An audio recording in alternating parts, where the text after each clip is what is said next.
వందల సంఖ్యలో ఏకకాలంలో డ్రోన్లను వదిలితే ఒక్క డ్రోన్ కూడా మన పొలిమేరలలోకి రాలేకపోయింది అంటే మనం వాడినటువంటి S-400 కానీ మనం తెచ్చినటువంటి బ్రహ్మోస్ కానీ మన రఫేల్ యుద్ధ విమానాలు కానీ భారతదేశం ఒప్పందం చేసుకున్న రఫేల్ విమానాలు కానీ ఈ దేశ రక్షణ రంగ వ్యవస్థని మన్మోహన్ సింగ్ గారు ప్రధానమంత్రి ఉన్నప్పుడు 46,000 కోట్ల ఉత్పత్తులతో ఉంటున్నటువంటి భారతదేశ రక్షణ రంగ వ్యవస్థని 1.27 లక్షల కోట్లకు పెంచి దాదాపు 3 పెంచి 10 సంవత్సరాల్లో ఈ దేశ రక్షణ రంగ వ్యవస్థని ఉత్పత్తులలో 3 పెంచి 1.27 lakhs ట్రిలియన్ల వరకు భారతదేశ రక్షణ రంగ ఉత్పత్తుల్ని పెంచి ప్రపంచంలో ఏ దేశం కూడా భారతదేశం వైపు చూడాలంటే భయపట్టించేటువంటి రీతి లోపల ఈ దేశ యొక్క ప్రజల యొక్క ఆత్మగౌరవాన్ని పెంచినటువంటి ప్రభుత్వం నరేంద్ర మోడీ గారి ప్రభుత్వం.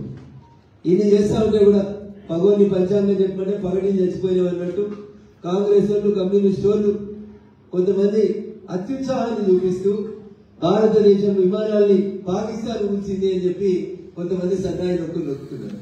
దురదృష్టం పాకిస్తాన్ ప్రధానమంత్రి బయటకు వచ్చి మేము 9వ తారీఖు నాడు యుద్ధం మొదలు పెడదాం అనుకుంటే రాత్రికి రాత్రే మా వాయు శిబిరాలన్నింటినీ కూల్చేసింది భారతీయ వాయుసేన అని చెప్పి పాకిస్తాన్ ప్రధానమంత్రి ఒప్పుకుంటున్నాడు. కానీ ఈ దేశంలో ఉండి 125 సంవత్సరాలు జరుగుతున్న పార్టీ అని చెప్పుకునేటువంటి పార్టీని నడిపేటువంటి నాయకులు ఇంకా దీనికి సబూతులు అడుగుతా ఉన్నారు. ఇట్లాంటి వాళ్ళు ఈ దేశంలో ఉండడానికి అర్హులా అనేది ఒకసారి దేశ ప్రజలు ఆ పార్టీల గురించి ఆలోచించాల్సినటువంటి అవసరం. మేము మిగతా వాళ్ళ బాగా ఊరుకుంటలేదు, చేసింది చెప్పడానికి మాత్రమే ప్రజల ముందుకు వచ్చినాం. బాత్రూమ్లు అంటే చిన్నయ్య అన్నారు, ఆపరేషన్ సింధూర్ అంటే ఎందుకు ఆడబిడ్డలు పంపించారు అంటాడు. ఒక ఆయన అడుగుతాడు ఎన్ని విమానాలు గుళ్ళేవో లెక్క చెప్పు అంటాడు. లక్ష్యం నెరవేరిందా లేదా అనేది అడుగుతలేరు, ఎన్ని గూలినాయని అడుగుతున్నారు. 3 విషయాలు మీ ద్వారా మేము స్పష్టంగా చెప్పదలుచుకున్నాం. ఒకటి, పాకిస్తాన్ ఉన్నటువంటి దురదృష్టం, ఒక బాధాకరమైనటువంటి అలవాటు ఏంటంటే టెర్రరిస్ట్ ఎవరు మా దగ్గర లేరు, మేము చాలా మంచోళ్ళం, మా దేశం శాంతి కాముక దేశం అని చెప్తారు. ఇన్ఫాక్ట్ భారతదేశం శాంతి కాముక దేశం. మనం ఎన్నడూ పక్కని సొమ్ము కావాలని కోరుకోలేదు, పక్కని భూభాగం కావాలని కోరుకోలేదు, పక్క దేశం నాశనం కావాలని కోరుకోలే. ఆఖరికి మనోళ్ళని మతం పేరు మీద మారణకాండ జరిపిన రోజు కూడా 12 రోజులు వెయిట్ చేసిన తర్వాత భారత ప్రభుత్వం నరేంద్ర మోడీ గారి నాయకత్వంలో తప్పును తెలుసుకొని పాకిస్తాన్ క్షమాపణ కోరుతుందేమో, ద్రోహుల్ని దేశ ద్రోహులందరినీ మనకు అప్పగిస్తుందేమో అని ఎదురు చూస్తే మనతో ఇంకొన్ని దాడులు చేస్తారనేటువంటి ఇన్ఫర్మేషన్ వచ్చినప్పుడు ఆ రోజు కూడా మనం ఎంత గొప్పలో, మనం ఎంత శాంతి కాముకులో ఒకసారి ఆలోచించాలి. మనం పట్టపగలు పోయి బాంబులేయలే, పట్టపగలు పోయి జనావాసనాల్లో కాల్పులు జరపలేదు, పట్టపగలు పోయి పాకిస్తాన్ ప్రజలు చచ్చిపోవాలని కోరుకోలేదు. అర్ధరాత్రి 1:05 ప్రపంచమంతా నిద్రపోతున్నప్పుడు ఫిక్స్డ్ గోల్ పెట్టుకొని ఏ లక్ష్యాన్ని అయితే మనం దాకాలో ఆ లక్ష్యాన్ని దాకినాం. ఆ లక్ష్యంలో పాకిస్తాన్ సైనికులు లేరు, పాకిస్తాన్ ఆర్మీ లేదు, అందులో పాకిస్తాన్ ప్రజలు లేరు. అక్కడ ఉన్నది భారతదేశంని ప్రత్యక్ష యుద్ధంలో గెలవలేక పరోక్షంగా దొంగ దెబ్బతో టెర్రరిస్టులు తయారు చేసేటువంటి 9 క్యాంపుల్ని 2 ఆడబిడ్డలు పోయి 1/2 గంటలు కొట్టేసి వచ్చారు. ఒక సివిలియన్ చంపలేం, ఒక ఆర్మీ సోల్జర్ని చంపలేదు మనం. ఇగో ఇది మన నిబద్ధత. పగోనైనా ప్రేమించే లక్ష్యం ఉన్నటువంటి దేశం భారతదేశం. మన మంచితనాన్ని చేతగాంతరంగా భావించి భారతదేశం యుద్ధం చేసేందుకు వచ్చిందని ప్రపంచ చిత్రపటాల్లో తప్పుడు ప్రచారాలు చేస్తున్నటువంటి పాకిస్తాన్ గురించి ప్రపంచ దేశాలన్నింటికి చెప్పడానికి కొంతమంది ఎంపీల డెలిగేషన్స్ ని నరేంద్ర మోడీ గారి నాయకత్వంలో వివిధ దేశాలకు పంపడం జరిగింది. 3 మాటలు నేను మీకు చెప్తాను. దాంట్లో ఒకటి, ఒసామా బిన్ లాడెన్. ప్రపంచం అంతా ఒసామా బిన్ లాడెన్ కోసం వెతుకుతుంది, ముఖ్యంగా అమెరికా. ఇలా సిగ్గుండాలి అమెరికాకి. పాకిస్తాన్ సైన్యాధిపతిని పిలిచి వాళ్ళ పర్యటనకి చీఫ్ గెస్ట్ గా పిలుస్తా ఉన్నారు. కొంచెం దిగ్విజయంగా ఉండాలి అమెరికాలకి. ఏం చేసిండు Osama bin Laden? Twin towers ని కొట్టేసిన తర్వాత ఒసామా బిన్ లాడెన్ కోసం మొత్తం అమెరికాలో ఉన్నటువంటి అన్ని స్పై ఏజెన్సీస్ వెతుకుతుంటే తీసుకొచ్చుకొని మిలిటరీ బేస్ పక్కన మంచి బంగ్లా కట్టించి దాచిపెట్టిన దేశం ఏంటంటే అది పాకిస్తాన్. ఆఖరికి ఒసామా బిన్ లాడెన్ కొట్టి ఆ శవాన్ని కూడా తీసుకుపోతే కూడా పాకిస్తాన్ వాళ్ళు సపోర్ట్ చేయలేదు. ఇది పాకిస్తాన్ చేసిన మొదటి తప్పు. అమెరికాకు తెలిసిన తప్పు, ప్రపంచానికి అంతా తెలిసిన తప్పు.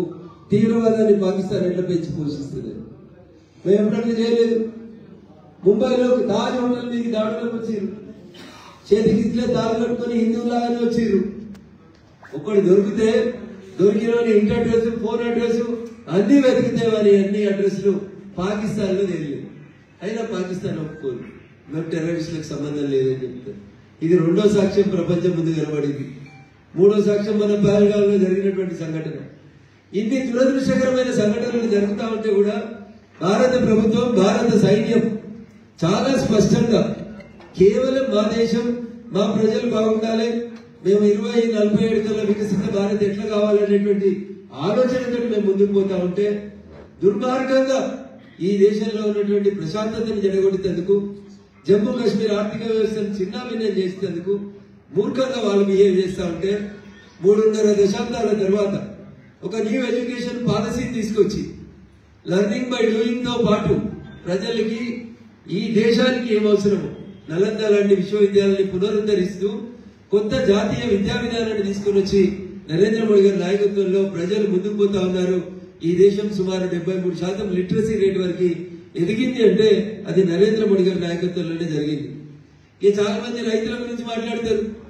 పిఎం కిసాన్ సమ్మాన్ నిధి ఇచ్చినాం, మేము యూరియా కోసం చెప్పులు లైన్ పెట్టకుండా చేసినాం, యూరియా సంచులు కాదు యూరియా బాటిల్ ఇచ్చి రైతులకు ఇబ్బంది లేకుండా చేసినాం.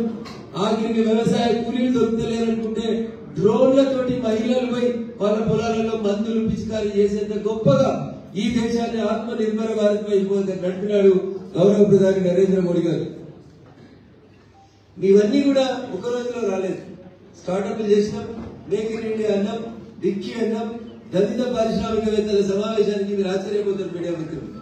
దేశానికి స్వతంత్రం వచ్చిన 7.5 దశాబ్దాలలో ఏ ప్రధానమంత్రి పోతే 1 నిమిషంపై రిబన్ కత్తిరించేసి మీటింగ్ అయిపోయిందని వెళ్ళిపోయేటోడు.